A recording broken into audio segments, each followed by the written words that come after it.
de verdad, una de las cosas que el Señor me ha llamado a hacer es a predicar. Quiero confesarle, en un principio no quería ser pastor. Cuando inicié el seminario, ingresé al énfasis de educación porque yo soy de profesión, soy maestro de deportes y yo quería seguir siendo maestro, pero de la Biblia. Y el Señor me cambió los planes y me llevó a ser pastor y sigo gozoso predicando la palabra de Dios y sigo también gozoso llevando el ministerio al cual Él me ha encargado allí en el sur de Chicago. Y de verdad les digo, es un reto que tenemos todos en esta ciudad tan grande, una ciudad grande que necesita a Cristo, una ciudad donde los hispanos cada vez somos más y hispanos que están llegando a esta ciudad y que necesitan ser evangelizados, necesitan conocer de ese nombre que un día a nosotros nos salvó. Y ese es el reto que tenemos. Y hoy les quiero compartir de un pasaje que me ha ayudado a mí toda mi vida. Me ha ayudado en mi vida como creyente, un poco más de 24 años tengo de ser creyente, y me ha ayudado bastante y me aferro a lo que la palabra de Dios dice. Pero antes quería compartirles algo. Bueno, les dije, soy profesor también de deportes y por mucho tiempo ejercí como entrenador de básquetbol, además de entrenador de soccer. Pero en el básquetbol me desenvolví un poco más. Trabajaba con niños entre los 10 a los 18 años, bueno, jóvenes más o menos también. Y algo que me llamaba la atención de esto es poder preparar chicos para presentarse a un torneo, ya sea local o a un nacional, que a veces me tocaba. Pero en ese entrenamiento siempre buscábamos que los chicos cumplieran las reglas dentro del terreno de juego, que hicieran los movimientos adecuados para que pudieran hacer una buena presentación. No podían entrar muchachos que no conocían, o no podían entrar chicos que decían, yo quiero jugar básquetbol y hacer lo que quisieran dentro del terreno de juego. No era permitido porque dentro del básquetbol los que conocen tienen muchas reglas. Y me llama la atención esto porque después trabajé mucho en la formación de muchachos y al llegar al campeonato, al torneo, más que ganar el trofeo, más que llegar a los primeros lugares, la satisfacción era poder ver que el entrenamiento que hicimos durante mucho tiempo fuera cumplido dentro del terreno de juego. Así sea que no hubiéramos ganado, pero lo importante es que ellos hicieran lo que se entrenó, ellos hicieran lo que demanda este deporte. ¿Y por qué lo traigo a colación? Porque precisamente la vida cristiana es algo similar. El Señor nos ha puesto, como sus hijos, nos ha puesto reglas, nos ha puesto en andar en una vida que tiene que marcar una diferencia a lo que es el mundo. Tenemos que marcar una identidad que somos de Él. Tenemos que mostrar que somos totalmente diferentes. Y como hoy ven, yo quiero compartir un poco acerca de la vida del creyente. Solo voy a compartir de 2 versículos, aunque el texto va de Romanos 12, versículo 1 al 8. Quiero tocar los 2 primero, pero vamos a leer ahí en Romanos capítulo 12. Romanos capítulo 12, versículos 1 al 8. Y dice así la palabra del Señor. Romanos 12, 1 al 8.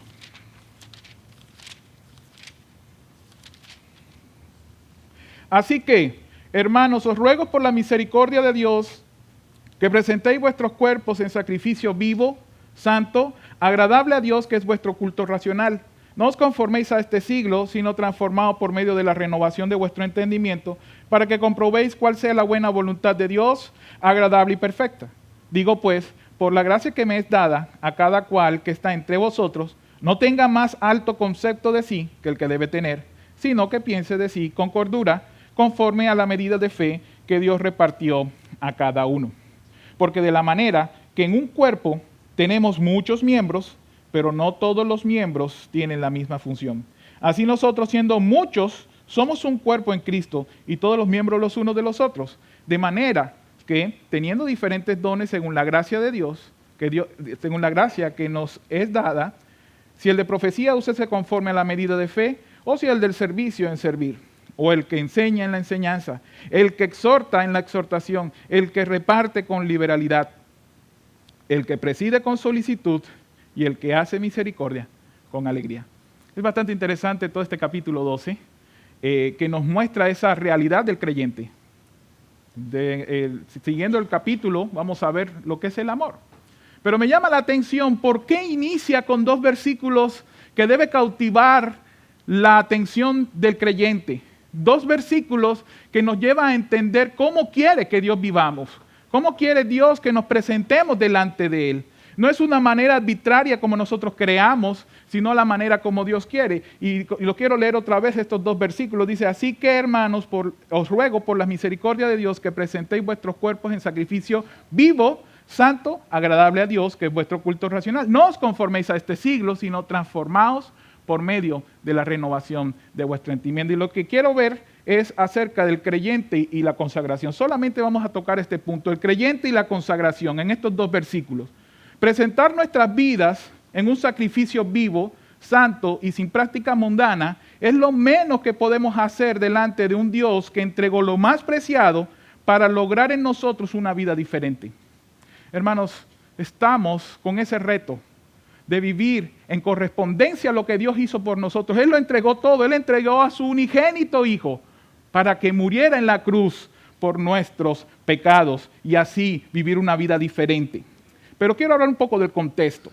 La carta a los Romanos, y estamos hablando de los 11 primeros capítulos, nos muestra un cuadro de las diferentes doctrinas donde se muestra la maldad del hombre, la salvación por supuesto, el juicio de Dios, de la ley y la gracia, ese contraste que hay, la justicia que es solamente por medio de la fe, el pecado, la vida en el Espíritu, también habla un poco acerca de la elección y otros más temas que son muy importantes, que resumen en realidad lo que es el Evangelio. Y me llama la atención que en el último versículo del capítulo 11, si usted analiza ahí, el versículo dice el 36, 11:36, dice, porque de Él y por Él y para Él son todas las cosas. A Él sea la gloria por los siglos. Amén. Tremendo final hasta ese capítulo 11, ¿no? Para Él es la gloria. Todo lo que hacemos, en todo momento, para Él es la gloria. Pero ya el capítulo 12 empieza a hablar de lo que aprendimos en los primeros 11 capítulos y habla más de una vida práctica, de una vida que Dios demanda de nosotros. Porque Dios quiere que le seamos dignos. El apóstol Pablo es muy especialista en sus escritos en decir que debemos de ser dignos de Él. Y en este capítulo 12 nos da una manera. Pero quiero hacerles una pregunta. Porque quiero que ustedes ahí un momento, quiero que piensen por un momento por todas aquellas cosas que el Señor ha hecho por nosotros. Quiero que en un momento tome unos pocos segundos y piense qué ha hecho por usted el Señor. ¿Qué ha hecho por usted el Señor? Y si alguien me levanta la mano y me dice, ¿qué ha hecho por usted el Señor? A ver, ¿quién quiere empezar? Pues me sacó del pozo en que me encontraba ya no podía ver. Así es. ¿Qué más? Me salvó, me redimió, me restauró, me rescató, me dio vida nueva, me dio vida eterna y nunca terminaría. Amén, así es. ¿Quién puede decir otra cosa que ha hecho el Señor por usted? Ha hecho todo por usted. ¿Sabe una cosa, querido hermano? Si el Señor ha hecho todo, yo como decía la hermana, yo creo que aquí nos hubiéramos quedado toda una noche, vigilias enteras en decir lo que ha hecho Dios. Pero si Dios ha hecho tantas cosas por nosotros, ¿qué es lo menos que nosotros podemos hacer con Él? ¿Qué es lo menos que podemos hacer nosotros por Él? Y yo diría una cosa, corresponder a lo que Él ha hecho, en obediencia. Este capítulo 12 empieza diciendo, os ruego, así que ¿qué? Así por cuanto Dios merece toda la gloria, así por cuanto Dios, de Él es la gloria, Él no va a compartir ese trono, no está en la parte más alto, Él no lo comparte con nadie, por Él es el digno de toda gloria. Entonces, por lo tanto, ustedes y yo, queridos hermanos, tenemos que seguir una serie de reglas. Y la primera petición quiero ver cómo lo hace, el ruego de Dios. Quiero que veamos un poco el ruego de Dios, porque dice, así que hermanos, os ruego por las misericordias de Dios. Una manera enfática de parte de Dios, esa palabra os ruego, que apela a recordar las misericordias salvadoras a los hijos de Dios. Las misericordias de Dios se han manifestado principalmente en el proceso de nuestra salvación. Desde el capítulo 1, como decíamos, hasta el capítulo 11 de Romanos lo viene hablando. Pero también, como lo expresa el salmista en el Salmo 136, dice que para siempre Son su misericordia. Y poder entender eso, hermanos, es algo hermoso. Y si le damos el valor de lo que en sí es la misericordia de Dios en nuestras vidas, entonces estaremos dispuestos a hacer todo, absolutamente todo lo que Él pida de nosotros. Muchas veces nos queda difícil. Muchas veces nosotros buscamos pretextos. Muchas veces nosotros nos excusamos. Pero Dios está haciendo una posición y quisiera que prestáramos atención porque dice, os ruego.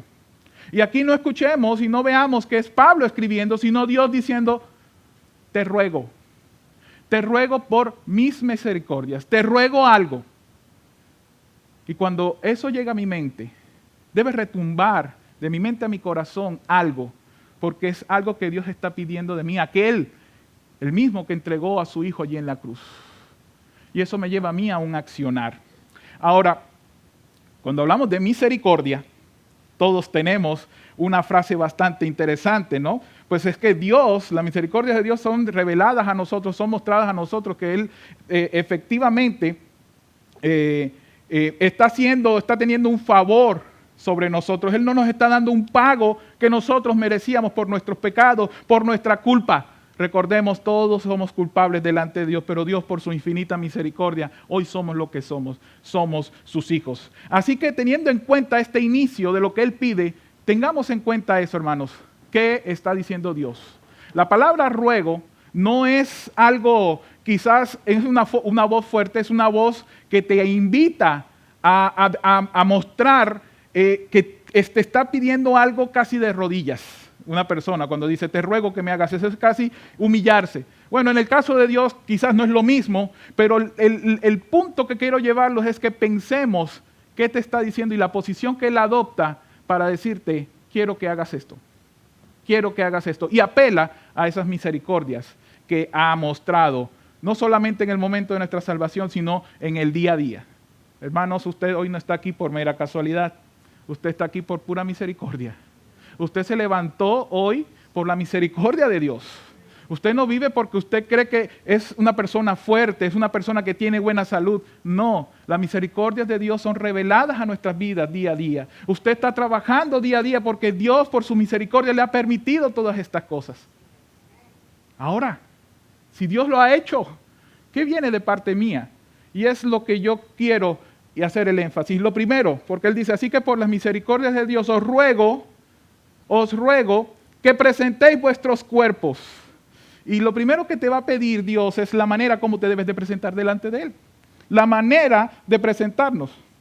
Como les decía anteriormente, los chicos, yo no llevaba un chico que no sabía jugar básquetbol o que no tenía completamente o entendía el juego o no tenía seriamente los movimientos para llegar a presentarse, porque seguramente no iba a lograr el objetivo.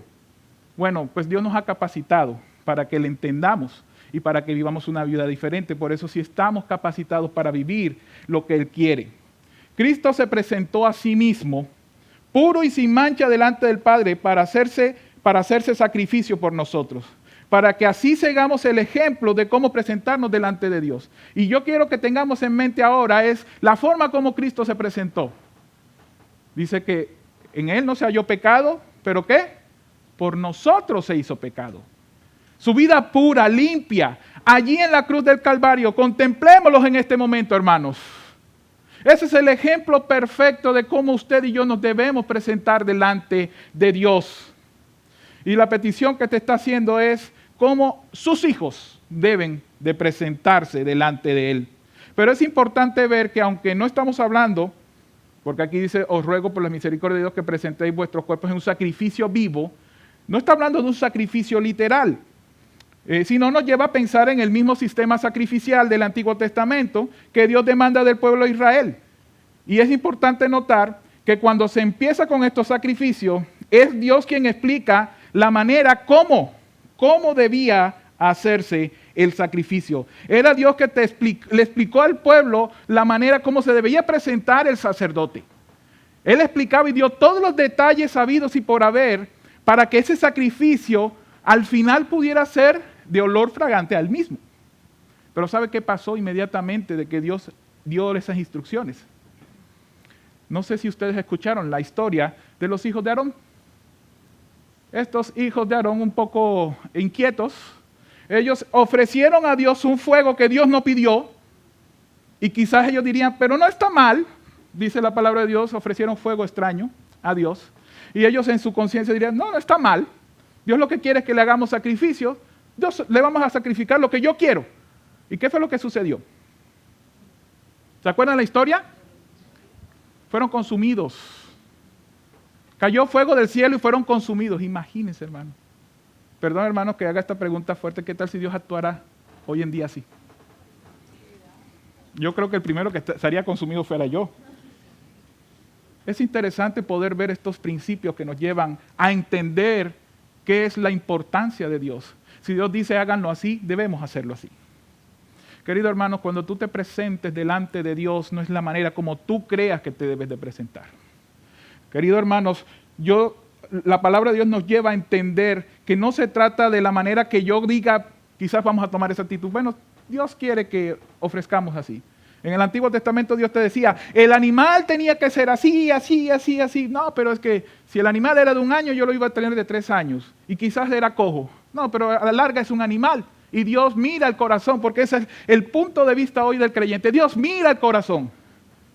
Hermano, Dios antes del corazón mira la obediencia tuya. Y este es el punto.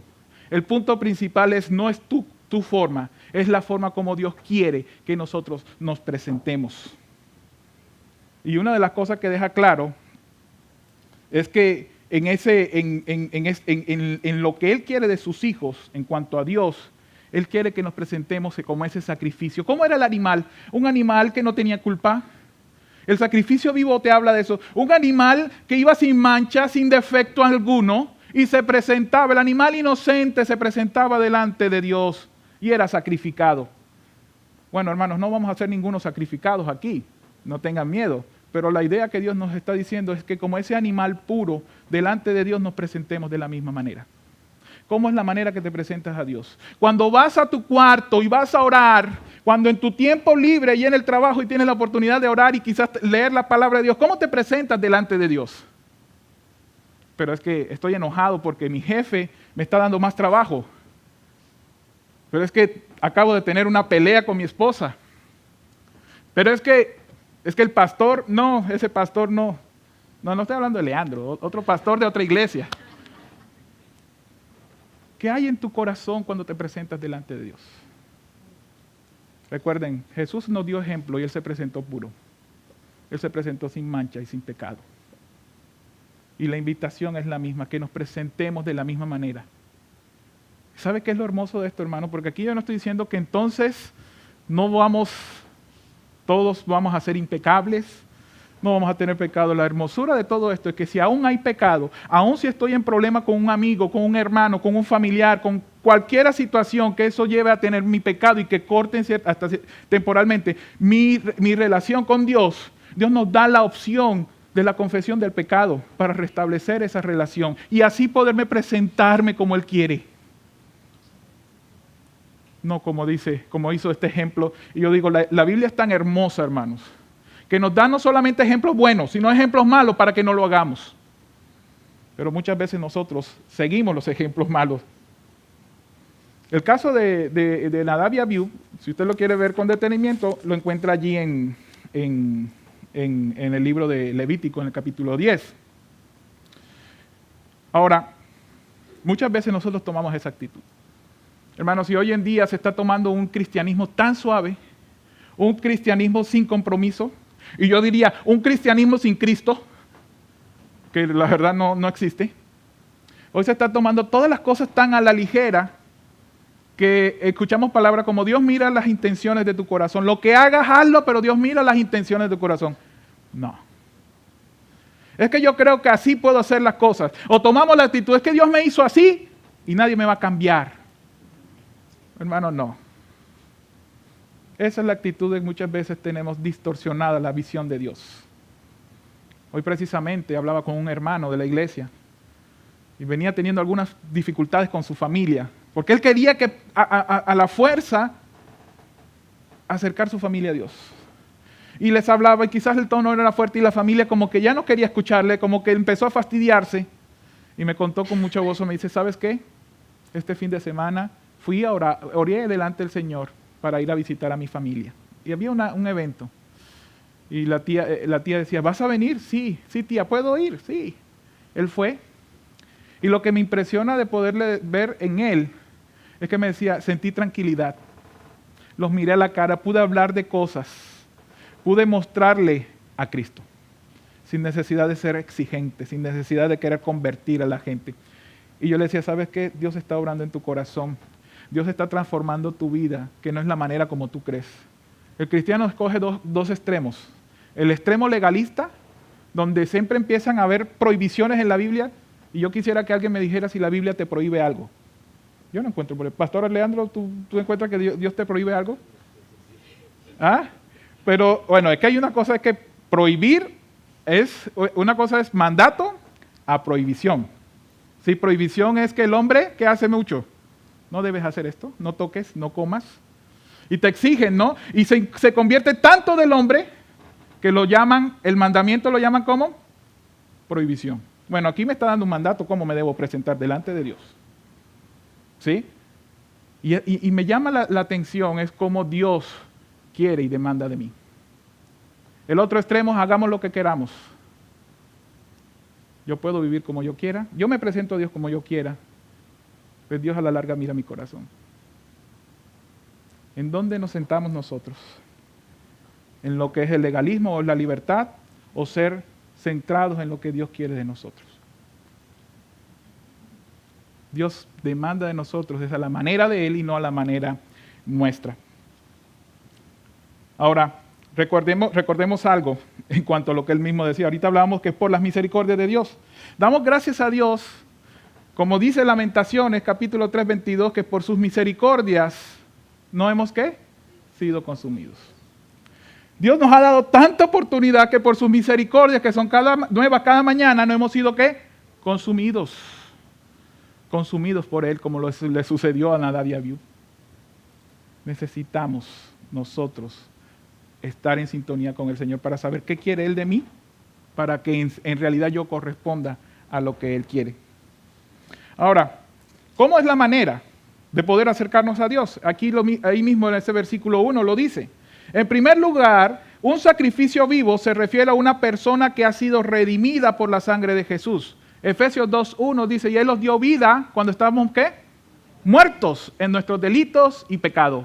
Él nos dio vida. Y eso habla del sacrificio vivo. Usted ha pasado de muerte a vida. O sea que usted está en la capacidad de presentar sacrificios delante de Dios. Un sacrificio santo se refiere efectivamente a ser apartado del mal. La palabra santo es decir apartado para, y en este caso apartado del mal. Y aunque sabemos que Dios nos ha hecho santos, porque en Cristo Dios nos ve santos, pero también habla de una santidad práctica, de una santidad que me lleva a verlo a Él, a imitarlo a Él. Ese es el sacrificio santo, no solamente en posición, sino también en práctica. Y entonces, cuando yo he sido salvo, cuando yo tengo nueva vida, cuando yo vivo en santidad, entonces nos vamos a presentar de la manera que Él demanda. Y no de la manera que yo creo, y no de la manera que yo pienso. Y entonces, como dice ahí mismo el versículo 1, dice, os ruego, dice, por la misericordia de Dios que presentéis vuestros cuerpos en sacrificio vivo, santo, agradable a Dios, que es vuestro culto racional. Dios no quiere un culto que sea hueco. Un culto que cantemos sin saber que cantamos. Que escuchemos la Biblia y digamos amén sin saber qué está diciendo la Biblia. Dios quiere algo que sepamos, que sabemos qué es lo que estamos haciendo. De hecho, cuando el Señor Jesucristo lo dice en Juan, que Él busca adoradores que le adoren ¿qué? En espíritu y en verdad, que sepamos la esencia real de lo que es. Hermanos, dice la palabra de Dios que todo lo que hagamos sea para su gloria. Absolutamente todo. Y yo estoy seguro, hermano, que cuando yo sigo las cosas que Dios me manda, entonces le voy a contemplar a Él. Voy a ver su hermosura y voy a ser de su agrado. Pero solamente haciendo la manera que Él quiere. Vamos al versículo 2 y ya va a hablar algo bastante interesante.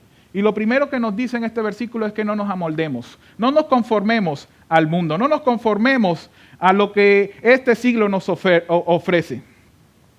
Dice un comentarista, Matthew Henry, me gusta alguno de sus comentarios, él dice, cuidado de formaros planes para la felicidad como si estuvieras en las cosas de este mundo, que pronto pasa. No caigas en las costumbres de los que andan en las lujurias de la carne y se preocupan de las cosas terrenales. Nosotros tenemos que tener en cuenta algo, hermanos, y que estamos aquí de pasada. Nosotros aquí estamos temporalmente. Quizás hoy nos vamos de aquí, de esta tierra. El mundo no es nuestro hogar. El mundo no nos pertenece. Por lo tanto, no nos debemos amoldarnos al mundo. Y una de las maneras de que el creyente puede vivir a la luz de lo que Dios demanda de él es no vivir conforme a lo que este mundo ofrece. ¿Qué te ofrece este mundo? Muchas cosas. La palabra que se refiere aquí al siglo es la misma palabra que se utiliza en el original para referirse al mundo. Y podemos traducirlo también como mundo. Ahora, sabemos que el mundo es uno de los enemigos acérrimos que el creyente tiene y que ésta con sus seducciones está buscando a toda costa que el creyente caiga y sea absorbido por él mismo. Por lo cual, quiero hacerte una pregunta. ¿Cuál es el valor que tú como hijo de Dios le puedes dar dando al mundo donde tú estás viviendo? ¿Cuál es el valor que tú le das? Y quizás decimos, pero tenemos muchas cosas por hacer en este mundo. Y si lo espiritualizamos, tenemos que evangelizar. Pero si analizamos en el sentido de lo que el mundo quiere y te quiere absorber de ti, ¿qué es el valor que tú le estás dando al mundo? Cuando le damos ese valor a las cosas de este mundo, más que a las cosas de Dios, o sea, las cosas espirituales, eso se va a evidenciar en una vida espiritual decaída, en una vida que dices ser creyente, pero no eres congruente con lo que dices y con lo que vives. Lastimosamente, el cristianismo hoy en día ha decaído en esa trampa que ha caído en el mundo, se ha absorbido. Ya hoy vemos iglesias donde en vez de ir a buscar al mundo, el mundo ha entrado a la iglesia. Lastimosamente estamos pasando por tiempos difíciles, pero en medio de estos tiempos difíciles Dios nos sigue diciendo el mismo mandamiento: no te conformes, no te amoldes. Y yo sé que muchos de aquí saben cocinar, especialmente cuando hacen postres, cuando hacen un pastel, un bizcocho. ¿Qué hacen? Hacen la masa y ¿dónde la ponen? Pero primero, ¿dónde la ponen antes del horno? ¿En un qué? Molde. ¿Qué pasa con la masa? Ella cae y va acomodándose a la medida del molde y se va acostumbrando. Se pone al horno, se cocina. ¿Y cómo queda la torta, el bizcocho? No sé, de diferentes partes de Latinoamérica, cómo le quieran llamar. En mi país le decimos torta. Pero, ¿qué va a pasar? ¿Cómo queda? Al molde que tú tenías. Bueno, la idea que nos da la palabra de Dios aquí es que no nos amoldemos a ese punto. Que nos sintamos cómodos. Que nos sintamos a tal manera que quedamos tan igual que no marcamos la diferencia. Y este pasaje, estos dos versículos, ¿qué te dice? Marca una diferencia.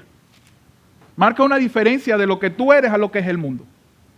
No te amoldes. No confíes en el mundo. El mundo va a pasar. Las cosas eternas las vas a disfrutar con el Señor.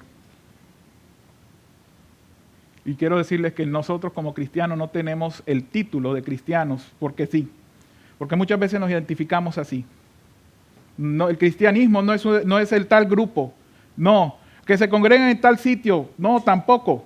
Ni mucho menos una vida llena de religiosidad. Tampoco.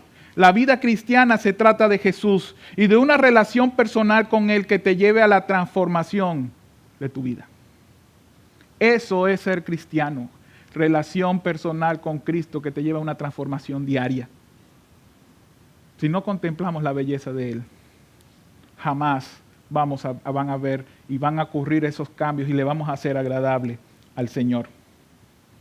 Ahora, teniendo en cuenta el proceso de nuestra transformación, es cuando busco específicamente a ese Señor en ese tiempo a solas.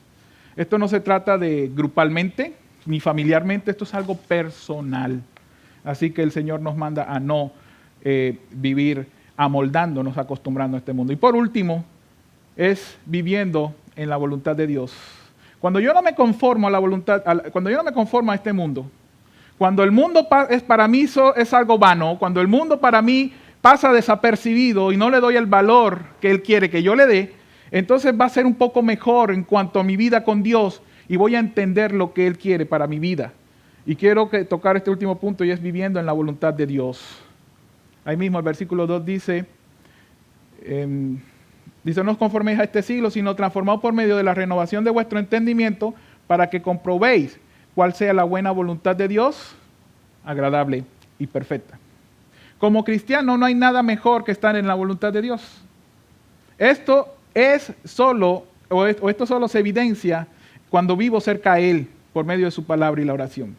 Y quiero hacer una pregunta, yo hago soy muy preguntón. ¿Quién quiere conocer la voluntad de Dios?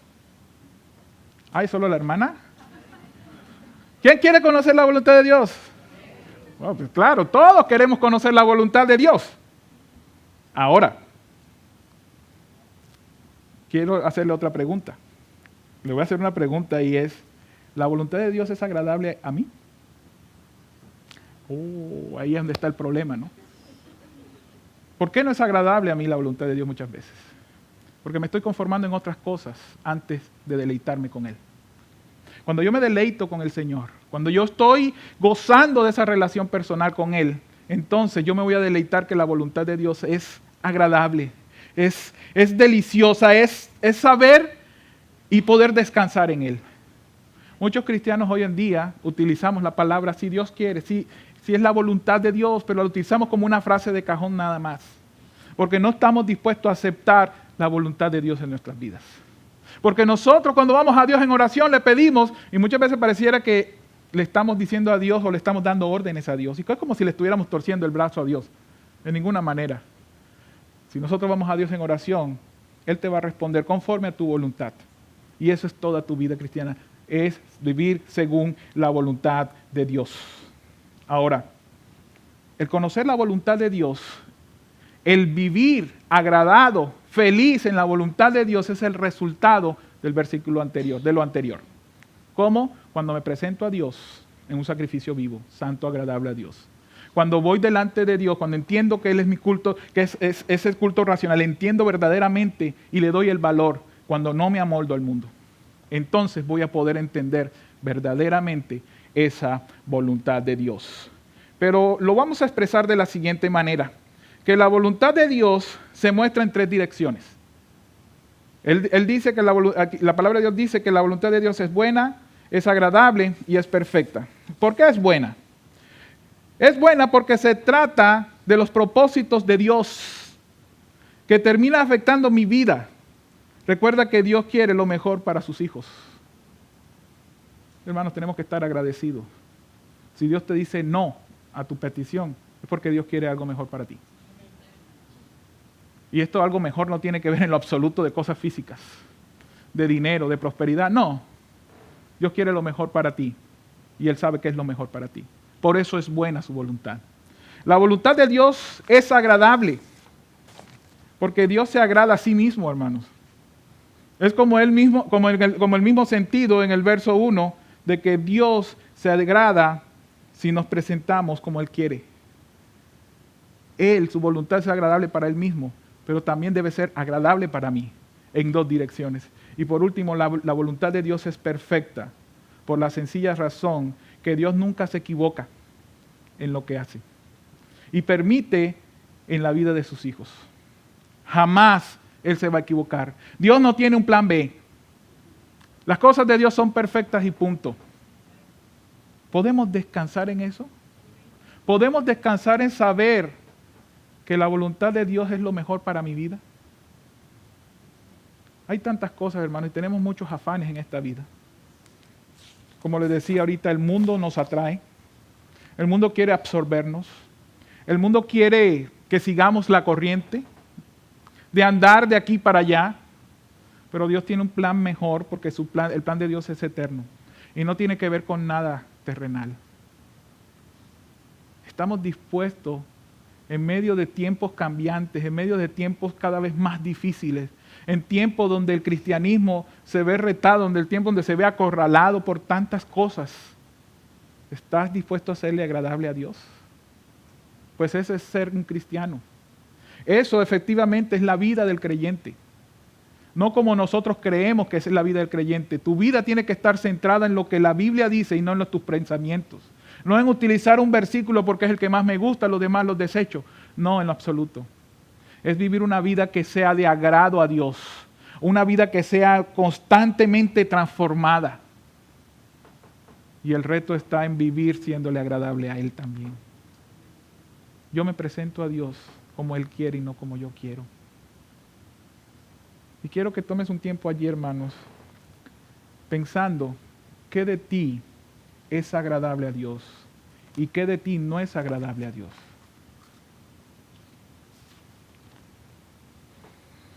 Y en estos momentos especialmente poder contemplarlo a Él y poder pensar, Señor, vale la pena vivir para ti, vale la pena quitar esas cosas que no son agradables a ti. Quitar de mí esas cosas que impide presentarme a ti como tú quieres que yo me presente. Quizás hay muchas cosas en nuestra cabeza, quizás hay muchas cosas en nuestro vivir que necesitan. Pero recuerde que solamente Cristo puede hacer la obra. Cristo puede transformarnos. Y esto se logra a través de una relación personal con Él. Vivamos para Él, Él vale la pena. Él quiere transformarnos, Él quiere hacer una obra perfecta para presentársela a Él mismo. Pero muchas veces el estorbo somos nosotros. Porque queremos vivir conformados a este mundo. Queremos vivir conformados a lo que el mundo te ofrece, a los placeres temporales. Pero Cristo te ofrece algo mejor, la eternidad con Él.